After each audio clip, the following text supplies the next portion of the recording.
Have you been planning to upgrade your older PC to the upcoming Windows 11 version 24H2, but worried it won't run? Well, in this video, I'll show you an easy way to check if your computer makes the cut.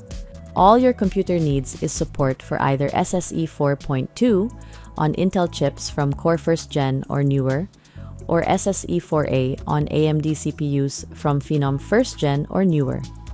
Wondering how to check? I'll show you. Open your web browser, then go to the CPU-Z website. On the website, you will see a button that says Set up English. Click on this button. Click on Download Now to download the CPU-Z installer. Once the file is downloaded, install it on your computer. Open the CPU-Z application. Make sure to be on the CPU tab. If you have an AMD processor like Phenom, look for SSE 4A under Instruction Set. If you have an older Intel processor like Core 1st Gen, look for SSE 4.2 under Instruction Set. This will tell you if your processor supports the required instruction set for Windows 11 version 24H2. If your computer is using an Intel processor, then you can also check the Intel website for your processor support.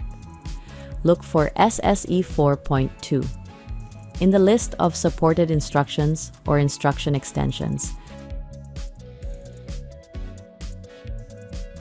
Let me know if this tutorial helped you in the comments below. Until next time.